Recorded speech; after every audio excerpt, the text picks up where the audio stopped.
இந்த வீராணம் திட்டம் வேணாம் கருணாநிதி, அது அவ்வளோ நல்லா இல்லை, அது சக்ஸஸ் ஆகுமான்றது எனக்கு ஒரு ஃபீலிங் இருக்குதுன்னு சொல்லிட்டு வந்தார். சொல்லிட்டு வந்தபடி எங்கள் அப்பா எனக்கு நல்லா தெரியும். ஹீரோ வேணான்னு சொன்னோம், நீ ஒருத்தந்தான் எதுக்கு ஏன்னு இது என் கண்ணு பாருங்களேன், அது வில்லனிக்காக இருக்குது சார். ஏன்னா என்னை ஃபிக்ஸ் பண்ணவங்க பிறகு உங்கள் கண்ணுக்கு தான் ஃபிக்ஸ் பண்ணுறோன்னு சொல்லுவாங்க. அப்படி இருக்கும்போது நான் வில்லனே செஞ்சிடறேன் சார். இந்த கேரவன்லாம் எதிர்த்து கையெழுத்து போட்டதில் நானும் ஒருத்தன் சேம்பரில் கேரவன் வேணான்னு சொன்னேன். இப்போவும் சொல்கிறேன், ஒரு ஆளுக்கு ஒரு கேரவன் இருந்தால் சொல்லி கொண்டாந்துருக்கேன். But I am also using a caravan. எனக்கு கேரவன் இருந்தால் தான் நடிக்க வருவேன்னு நான் சொல்ல மாட்டேன். அதே மாதிரி சின்ன ரோல்னு பண்ணது வந்து இந்த பிசாசுன்னு ஒரு படம் பண்ணேன். ரொம்ப நல்லா பண்ணியிருக்கான்டா, அது ஒரு சீன் பண்ணியிருக்கான் பாரு, அதுக்காக தான் நான் படம் பார்க்கணும். நான் வந்து ஒரு சீன் 2 சீன் இருக்கிறதுனால ஒத்துக்கிட்டால் ஒழுங்காக செய்யணும், இல்லைன்னா செய்வேன். சிவலிங்கா இவர் master, Lawrence master hero. Sivalinga ஒரு படம் எனக்கு கேரக்டரே பிடிக்காத கேரக்டர் சிவலிங்கா. அவர் ரொம்ப அந்த விவசாயம் பிடிக்கும் ரொம்ப. ஒன்று அதனால் அவர் ஏறு வண்டியில் ஏறுங்கடா எல்லோரும் ஏறுங்கன்னு சொல்லிட்டு 2 வண்டியில் கூப்பிட்டு போனார். என்னென்னு பார்த்தா ஒரு ரஷ்யன் ஃபேமிலி வந்து ஆக்சிடெண்ட் ஆகிட்டாங்க அங்கே அந்த கார்னரில், நாவலூர் கார்னரில் திரும்புகிற இடத்துல. அந்த வண்டி வந்து அடித்து மேலே ஏறி நிற்கிது. அதை காமிக்கிறதுக்காக கூப்பிட்டு போனார். ரொம்ப பேருக்கு தெரியாததை உங்களுக்கு சொல்கிறேன். வீராணம் திட்டம்ன்றது தலைவர் கலைஞர் இருக்கும்போது ஆரம்பித்த திட்டம். எங்கள் அப்பா அப்படி வந்து கேளம்பாக்கத்துலேருந்து மெயின் ரோடு, ஈச்சங்காடுலேருந்து மெயின் ரோடு வரத்துக்கு அந்த வண்டலூர் ரோட்டில் வருவோம். அங்கேருந்து லெஃப்ட்டில் திரும்பினா சென்னைக்கு வர்றது. நாவலூர் பக்கத்தில் வரும்போது நான் தான் வண்டி ஓட்டிகிட்டு வரேன். டேய் லெஃப்ட்டில் திரும்பிடா, ரோடு இப்படி போகுதுங்க, இந்த ரோட்லேருந்து வேறு லெஃப்ட்டில் போக சொல்கிறாரு. சரி நான் திரும்பிட்டேன். அப்போ போயிட்டே இருக்கும்போது அந்த வீராணம் பைப் இருக்குல்ல, அது போடுறதுக்காக நோண்டி அங்கே வரைக்கும் போயிட்டு ஒரு இடத்துல போய் உட்காந்துச்சு வண்டி. புஸ்க்குன்னு உட்காருது. பயந்துட்டேன், ரிவர்ஸ் எடுத்துட்டேன். இதான் வீராணம் போயிருப்பா, கலைஞர் வீட்டுக்கு போக சொன்னார். புறப்பட்டு வந்துக்கிட்டே இருக்கும்போது அப்போ சிஎம் கலைஞர். அங்கே போனவுடனே இவர் எப்பவுமே நிற்க மாட்டார். அந்த இதுவே தெரியாது. காமராஜர் வீட்டுக்கு நான் போயிருக்கேன், கலைஞர் வீட்டுக்கும் போயிருக்கேன் இவரோட சொல்கிறேன். இவர் பாட்டுக்கு போயிட்டே இருந்தார். போனோன்னு மேலே விட்டாங்க. இந்த வீராணம் திட்டம் வேணாம் கருணாநிதி, அது அவ்வளோ நல்லா இல்லை, அது சக்ஸஸ் ஆகுமான்றது எனக்கு ஒரு ஃபீலிங் இருக்குதுன்னு சொல்லிட்டு வந்தார். சொல்லிட்டு வந்தபடி எங்கள் அப்பாங்க எனக்கு நல்லா தெரியும். பட் அந்த சிஸ்டம் காட் ஃபெயில். 2வது தடவை அம்மா போடும்போது தான் சக்ஸஸ் ஆச்சு அந்த வீராணம் திட்டம். கடலூர்லேருந்து என்ன வருதே, அந்த வீராணம் ஏரி கடலூரில் இருக்குதுன்னு தெரியுமில்ல, அங்கேருந்து தண்ணி வருது. அங்கேருந்து ஜெயலலிதா போட்டது தான் திட்டம் தான் சக்ஸஸ் ஆச்சு. அது மாதிரி சில இதெல்லாம் நல்லா அசீவ் பண்ணி சொல்லுவார் இவர். எனக்கு ரொம்ப இன்ட்ரெஸ்ட் அவரோட. பெரியாருடைய சாவு டைமில் நான் தான் வண்டி ஓட்டிகிட்டு போனேன் எங்கள் அப்பாவுக்கு. ஊர்வலத்தில் போயிட்டு அதெல்லாம் ஒரு சின்ன பிரச்சனையாச்சு, அதெல்லாம் சொல்லணுன்றதில்ல. அதெல்லாம் ஆச்சு எல்லாம் முடிஞ்சது. திரும்பி வரோம்.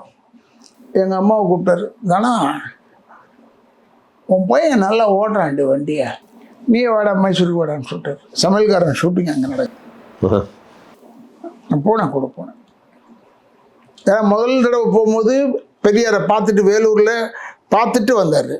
அப்போ சொன்னார், யார் பொட்டிலாம் இறக்க வேணாம், தலைவர் ஐயா இறந்துருவார்னு நினைக்கிறேன் அப்படின்னு சொன்னார். கரெக்டாக அடுத்த நாள் காலையில் செத்து போயிட்டார். நியூஸ் ஃபோனில். இன்னும் புறப்பட்டோம். காரில் ஷேவ் பண்ணி நான் யாரையுமே பார்த்ததில்லை, இவர் ஒண்டி தான் பார்த்துருக்கேன். காரில் ஷேவ் பண்ணுவார். கரெக்டாக சத்த வண்டி சூப்பர் ஸ்பீடில் போகுது. அந்த ஸ்பீடில் போகிற வண்டியில் இவர் ஷேவ் பண்ணிட்டு வர அந்த காலத்து ரோட்டில். ஆக்சுவலாக என்னன்னா இவர் இந்த பிளைமூத்னு ஒரு கார் ஒன்று சொல்லுவாங்கல்ல, அது வச்சுருந்தார்ல அப்பா. பிளைமூத் வச்சுருந்தார். அது அந்த காரை வந்து சில பேர் வந்து பெரிய பயங்கரமாக பொக்கிஷமாக பாதுகாப்பாங்க, பட் இவர் ரஃப் அண்ட் டஃப்பாக தான் ஹேண்டில் பண்ணுவார் அப்படின்னாங்க. இல்லை ரஃப் அண்ட் டஃப்னா இவர் பிளிமத் வந்து இவருடைய ரெகுலர் காரு. பிளிமத் வந்து சாதாரண நீங்கள் சொல்கிறது. இம்பாலா செவர்லெட் வச்சுருந்தார், சிகப்பு கலரு. இப்போ கூட வருது, காதலிக்கு நேரமெல்லாம் வரும் ஃபஸ்ட்டு சாங். அந்த டூரர் அதுவாக தூக்கும். 2 கார் தான். ஒன்று திலீப் குமார் வாங்கினார், ஒன்று எங்கள் அப்பா வாங்கினார். அந்த வண்டி தான் இப்படி தான் போட்டு சித்திரவதை பண்ணுவாங்க எங்கள் அப்பா. அப்போ சொன்னதுக்கு சிவாஜி சார்கிட்ட போய் சொன்னார், ஏன்டா இதுக்கு போயிட்டு ஒரு உரையை போட்டுக்கிட்டீங்க, மனுஷன் இது பேர் தகடில் பெயிண்ட் அடிச்சிருக்காண்டா, அவ்வளோதானே, அப்புறம் அதுக்கு என்ன பெரிய மரியாதை சொல்லுவார் சிவாஜி. இப்போ ஏன்னா இம்பாலா ஷோவில் வச்சில்ல, பெல்விடர் ஒன்று வச்சுருந்தார், அது உரை போட்டு தான் ஸ்டுடியோவில் நிறுத்திருப்பாங்க. அப்படி சொல்ல கேள்வி இதெல்லாம். ஒன்று கன்னியப்பண்ணை கூப்பிட்டு வந்தது எனக்கு தெரியும். எங்கள் விவசாயி கண்ணி சட்டை இல்லாமல் இருப்பார், அவரை இந்த இம்பாலாவில் கூப்பிட்டு வந்தார். மனுஷன் தான் அடையாமல் அவனை மரியாதை கொடுக்கணுமே அப்படின்னு சொன்னார். இது அவருடைய முற்போக்குவாதி தாட் ப்ராசஸ். ஆமாம், தாட் ப்ராசஸ் வேறு. அவருடைய தாட் ப்ராசஸ்லாம் நமக்கு எனக்கு வரவே வராது. எனக்கு தான் சொல்லணும், நமக்குன்னு சொல்லக்கூடாது. ஏன்னா ரொம்ப ஒரு எக்ஸ்ட்ராடினரி தாட் ப்ராசஸ் அது. சரி, இப்போ சின்ன வயசில் வந்து நீங்கள் நடிக்க வந்தப்போ ஆக்சுவலாக நான் இப்போவும் எங்கள் அம்மாட்ட சொல்லும்போது சொல்லுவேன், எனக்கு ரொம்ப பிடிச்சதே உங்கள் ஃபோட்டோ பார்க்கும்போது இந்த கன்னத்தில் குழி விடுவார். சிரிச்சா அவ்வளோ அழகாக இருக்காது, சின்ன வயசில் நல்லாவே அழகாக இருப்பார். ஏன் ஒரு ஹீரோவாக ட்ரை பண்ணல? அது ஒரு சின்ன ஒரு சின்ன இன்சிடென்ட் இருக்குது. எப்பயுமே இந்த ஃபர்ஸ்ட் அமௌண்ட் வந்து எனக்கு இது அவர் ஃபஸ்ட்டு பன்மல்லியிலே நான் நடிக்கலை. ஃபஸ்ட்டு நடித்தது கன்னட படம். ஆனால் இதுக்கு அவரை கான்டாக்ட் பண்ணதுலேருந்து கமல்ஹாசன் தான் எனக்கு கூப்பிட்டு போய் காமிச்சது. அது பாலச்சந்தர் சார். எனக்கு பாலச்சந்திரன்னா யாருன்னே தெரியாது. ரூமில் போய் கேட்டேன், பாலச்சந்தர் யார் சார்? டேய் நான் தான் என் பாலச்சந்தர் வாயா சொன்னார். அப்படி எனக்கு தெரியவே தெரியாது அவர். பட் அவர்கிட்ட ஒன்றும் அவர் கையிலேருந்து இந்த பணத்தை வாங்கினா எப்பயுமே எனக்கு அது ஒரு சென்டிமெண்ட்டு. அப்போ போகும்போது அச்சமில்லை படத்துக்கு நீ பண்ணுறிய, நீ ஒரு வேஷம்டா, ரவீந்திரன் ஒரு வேஷம் அப்படிங்களா? பொய்க்கால் குதிரை நினைக்கிறேன், பொய்க்கால் குதிரை தான். அதில் தான் நான் அந்த ரேடியோ இன்ஜினியராக செய்வேன். ஆமாம், வாலி சார் கூட நடித்தேன். வாலி சார் அந்த படம் தான், பொய்க்கால் குதிரை தான். அப்போ அதில் ராமகிருஷ்ணன்னு ஒரு பையன், அவன் தான் ஹீரோ நடித்தான், கன்னட ஆர்டிஸ்ட்டு ராமகிருஷ்ணன் அது பேர். அப்போ எனக்கு என்கிட்ட சொன்னார், நான் இப்போ வந்து அவர்கிட்ட சொல்லும்போது, சரி என்ன சார் இதில் நீ தானே ஹீரோ சொன்னார். நான் சொன்னேன், சார் வேணாம் சார், ஹீரோ வேணாம் சார். ஹீரோ வேணான்னு சொன்னோம், நீ ஒருத்தன் தான், எதுக்கு ஏன்னு சொன்னேன். இது என் கண்ணு பாருங்களேன், அது வில்லனிக்காக இருக்குது சார். ஏன்னா என்னை ஃபிக்ஸ் பண்ணவங்க பிறகு உங்கள் கண்ணுக்கு தான் ஃபிக்ஸ் பண்ணுறோன்னு சொல்லுவாங்க. அப்படி இருக்கும்போது நான் வில்லனே செஞ்சிடறேன் சார். நீங்களா கேட்டுவாங்க? நானாக கேட்டு வாங்கினது அந்த படத்தில், அந்த பொய்க்கால் குதிரையில் அந்த ரேடியோ இன்ஜினியர் பண்ணேன். ரொம்ப ஒரு விசித்திரமான அப்படி போயிடுச்சு, நானும் ஓடி போச்சு. வில்லன்லேருந்து வந்து ஹீரோவை வந்து பெருமை வேணான்னு சொல்லி வந்தோன்றதெல்லாம் வேறு. பட் என் மனசுக்குள்ளே இப்போவும் still I am the hero of the film அப்படி நினச்சிக்கிட்டு தான் நடிப்பேன்.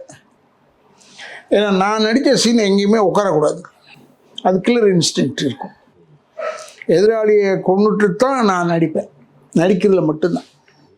மற்றபடியில் எனக்கு அது எல்லாருமே very good friends. But killer instinct எனக்கு உண்டு. இந்த கேரவன்லாம் எதிர்த்து கையெழுத்து போட்டதில்ல நானும் ஒருத்தன். சேம்பரில் கேரவன் வேணான்னு சொன்னேன், இப்போவும் சொல்கிறேன். ஒரு ஆளுக்கு ஒரு கேரவன் இருந்தால் போதும் சொல்லி கொண்டாந்துருக்காங்க. 3 டோர் கேரவன் ஒன்று இருக்குது.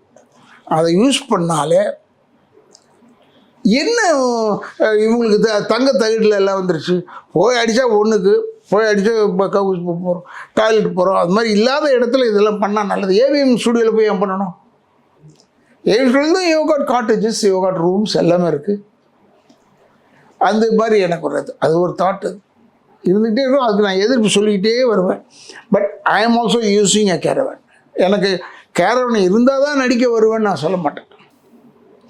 நான் எப்பயுமே இப்போ எல்லாம் வீட்டுக்குள்ளெல்லாம் ஷூட்டிங் எடுக்கிறாங்க, அப்போ கேட்பேன், டாய்லெட் ஃபெசிலிட்டிஸ் இருக்கா? இருக்குது சொன்னால் அந்த ரூமை யூஸ் பண்ணுவேன். ஏன்னா toilet facilities is a must. மிருகம் மாதிரி நம்ம செய்யக்கூடாது. நம்ம போயிட்டு அந்த ரோட்லேயே ஓரமாக மரத்தாண்ட நின்று இந்த ஒன்றுக்கு அடித்த விஷயமே அதெல்லாம் வந்து இப்போ செய்ய முடியாது. நமக்கு ஒரு become dignified, become big artist, experience artist ஆகிட்டோம். இப்போ போய் பண்ண முடியுமா? அதெல்லாம் அது பண்ண முடியும். முந்தி எல்லாம் பண்ண இப்போ.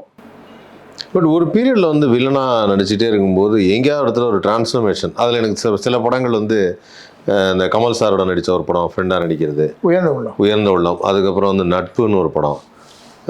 அதுக்கப்புறம் வந்து தேன்மொழி சாங் வருமே, அது அந்த படம் புரியுது. அந்த மாதிரி ஒரு ஒரு ஒரு வேரியேஷன்ஸ் இருக்கும். சொல்ல துடிக்குது மனசு, நட்பு, இந்த மாதிரி படங்கள், உயர்ந்த உள்ள மாதிரி படங்கள்லாம் வரும்போது வேற மாதிரி ஒரு கேரக்டர், வில்லன் கிடையாது, டைரக்ட் வில்லன் கிடையாது. ஏன்னா இப்போ அடைக்கலம் பார்க்கல, சூரியன் சட்ட கல்லூரியும் பார்க்கல. அதுலலாம் அதில் பிரின்சிபலாக செஞ்சுருப்பேன். சூரியன் சட்ட கல்லூரி நம்ம பாண்டியனுடைய படம். இதில் வந்து டைரக்ஷன் வந்து புவன் பண்ணான் அடைக்கலத்தில், வீட்டின் கன்னியாகுமரி. அதில் அண்ணன், நான் மூத்த அண்ணன். நான் உங்களுக்கு ஏன் சொல்கிறேன்னா, ஒரு நடிகன்றது we are not pasted to one character. இது நம்பியார் அப்பாவே முதலேருந்தே வில்லனே போடுவாங்க அவரை. அவர் பிற்காலத்தில் நமக்கு அறிவு தெரிஞ்சு வந்த காலத்துலலாம் பாருங்கள், நல்ல ரோல்லாம் பண்ணியிருக்காரு, அதுக்கப்புறம் நிறையா பண்ணியிருக்காரு, நல்லவெல்லாம் பண்ணியிருக்காரு, கேரக்டர்லாம் பண்ணியிருக்காரு. இப்போ தூரில் நின்று போச்சுல, அவர் குஸ்திவாதியாராக வருவார். ஸோ அவருக்கு அப்போவே கேரக்டர் சேஞ்ச் பண்ணாங்க. எனக்கு வந்து முதல்ல அடைக்கலம்ன்ற படத்துலலாம் பிரசாந்துடைய மாமனா வருவேன், தாய் மாமனா வருவேன். அதெல்லாம் ஃப்ரீ ஃப்ளோவாக செஞ்சினேன். நம்ம நடிகன்ற எல்லா ரோலும் பண்ணணுங்க. எது பண்ணும்போது உங்களுக்கு பயங்கர ஒரு ஹாப்பியாக இருக்கும்? அதாவது என்னென்னா, எது கஷ்டமாக இருந்தது, எது ஹாப்பியாக இருந்தது? இப்போ நீங்கள் காமெடி கதாபாத்திரம்னு பண்ணுங்க. இப்போ நான் வந்து சின்ன மாப்பிள்ளை பண்ணும்போதெல்லாம் அந்த மாதிரி ஒரு கேரக்டர்லாம் வந்து இன்னும் அந்த கண்ணுக்குள்ளே நிற்கும். குரு சிஷ்யன் பார்க்குறப்ப அதே மாதிரி வந்து அந்த வந்து பேசுறது, அந்த நான் இதுக்காக ஒரு ஆள் வச்சுருக்கேன் அப்படிங்கிறது, இதெல்லாமே நகைச்சுவையாக பண்ண ஒரு விஷயம். அந்த கேரக்டரும் சரி. இப்போ அதே மாதிரி நான் இப்போது காதலுக்கு மரியாதை பார்த்தோம்னா அதில் கிளைமேக்ஸில் பேசுகிற விஷயம் ரொம்ப டிக்னிஃபைடாக சொல்கிற ஒரு விஷயமும் சரி. சின்ன தம்பியில் வந்து ஒரு ஒரு ஒரு வேரியேஷன், அதாவது என்னென்னா பொறுப்பு இருக்கும், அதே சமயத்தில் ஒரு சின்ன வில்லத்தனம் இருக்கும். அது அந்த வில்லத்தனம்னு சொல்ல முடியாது, அது வந்து என்னென்னா தங்கச்சிக்காக செய்கிற ஒரு விஷயம் இருக்கும். ஸோ இதில் என்ன கேரக்டர் பண்ணும்போது இல்லை, I felt my self happy. நான் எவ்வளோ நாளாக பண்ணும்போது அந்த மாதிரி பண்ணும்போது ரொம்ப ஜாலியாக எனக்கு. அதே மாதிரி இப்போ இந்த ஒரு படத்தில் வந்து நீங்கள் ஒரு ஜட்ஜாக நடிச்சிருந்தீங்க, மனிதனில் ஜட்ஜாக நடிச்சது, அதெல்லாம் ரொம்ப நேச்சுரலாக இருந்தது. அப்போ நான் யோசித்தேன், எந்த மாதிரி கேரக்டர் பண்ணும்போது இவருக்கு ஹாப்பியாக இருக்கும், ஒரு நமக்குள்ள ஒரு ஒரு ஹாப்பி, பயங்கர சந்தோஷமாக இருந்ததுப்பா, ஜாலியாக இருந்தது அப்படிங்கிறது. அது என்ன மாதிரி கேரக்டரில்? எல்லா கேரக்டருமே நான் ஒரு நடிகன்ற முறையில் சொல்கிறேன். ஒய் ஐ பிகேம் சக்ஸஸ்ஃபுல் அப்படின்னு சொல்கிறேன், ஓப்பனாகவே சொல்கிறேன். ஏன்னா நம்ம வந்து சினிமாவில் நடிக்க தான் வந்திருக்கோம். இந்த கேரக்டரை இமேஜின் பண்ணிக்கிட்டு அந்த கேரக்டரை என்ன செஞ்சுருந்தா ஃபீல் ஆவாங்களோ அதை மட்டும் செய்வேன். எனக்கு பிடிச்சத எல்லா கேரக்டரும் பிடிச்சது தான். சூதுகவுன்ற படத்தில் ஒரே ஒரு நாள் ஒர்க்கு கூப்பிட்டு போனோம். நலன் ஒரே ஒரு நாள் தான் நான் பண்ணுறேன் டேரக்ஷன். ஆக்சுவலாக முதல்ல பண்ணல, ஒரு நாள் 2 நாள் நான் போகிறான்னு சொன்னேன். இல்லைன்னா எனக்காக செய்யுங்கன்னு சொன்னான். சீஃப் மினிஸ்டர் கேரக்டர் பண்ணான். பட் அதில் எவ்வளோ வச்சுருக்கேன்னா, இந்த பீட்சா சாப்பிட்டுக்கிட்டே பேசுவேன், பீட்சா இருக்கும். அதில் பாஸ்கருடைய பையன் தான் வெங்கட் கருணாகரன், அவன் வந்து பையங்காரன் அதில் பாஸ்கருக்கு. அப்போ நான் போயிட்டு இவ்வளோ பணம் முன்னால் கொண்டாந்து கொடுக்க முடியுமா நான் எதோ ஒன்று கேட்பேன். அவன் தலையாட்டுவான். இது மாதிரி தலையாட்ட ஒரு ஆள் தாண்டா வேணும் இந்த அரசியலுக்குன்னு சொல்லி அவனை நான் சேர்ப்பேன். அப்போ அந்த படம் நடித்தேன். 4 மணிக்கெலாம் என்னை விட்டுட்டான்னா, 4 மணிக்கு என்ன முடிஞ்சு போச்சுன்னு சொல்லிட்டான். அந்த 4 மணிக்கு முடிஞ்சிருக்குன்னு சொல்கிறான், இப்படி பண்ணுறானே. போயிட்டு ரிலீஸ் ஆனவனு அவன் சொன்னான், போய் சாந்தி தேட்டரில் போய் படம் பாருங்கள், ரிசல்ட் தெரியும். சாந்தி தேட்டரில் போய் படம் பார்த்தேங்க. யூ மஸ்ட் பிலீவ், ஹோல் பிக்சரில் எனக்கு கிடைச்ச கிளாப்ஸ் வேறு யாருக்குமே. அதில் இவன் கூட நடித்தாங்க, விஜய் சேதுபதி எல்லாருமே நடிச்சிருப்பாங்க. அந்த குரூப்பாக அவங்க பசங்க பெரிய பேருங்க. அதே மாதிரி சின்ன ரோல்னு பண்ணது வந்து, ஆனால் சொல்லிட்டு தான் என்னை கூப்பிட்டாங்க. இந்த பிசாசுன்னு ஒரு படம் பண்ணேன். ஐயோ, அதில் ஒரே சீன் வந்து டாக் ஆஃப் த டவுன் ஆச்சு. அந்த பொண்ணு பேயை மறந்துட்டு தாய் தகப்ப மதிய நினச்சிக்குவாங்க, ஃபீல் ஆகும். அந்த சிகரெட் பாக்கெட் எடுத்துகிட்டு போனால் நீங்கள் தவழ்ந்து போகிற ஒரு சீன் இருக்கும். அது சொல்லுங்க. என் பையன் சொன்னான், தேட்டரில் விஜயமாலில் எங்கேயோ பார்த்துட்டு வந்தான். படிக்கட்டில் இறங்கும் போது ரொம்ப நல்லா பண்ணியிருக்கான்டா, அது ஒரு சீன் பண்ணியிருக்கான் பாரு, அதுக்காக தான்டா படம் பார்க்கணும் அப்படின்னு சொல்லிட்டு வரும்போது இவர் தாங்க அம்மா ராதாரை பையன் காமிச்சிட்டாங்க. நாங்கள் ஐயா என்னை பிடிச்சிட்டாங்க டேடி. நான் பார்த்து ஐயோ நம்ம ஃப்ரீயாக போயிட்டு வர போகிறோம், விதியே தொல்லையாக இருக்கேன்னு.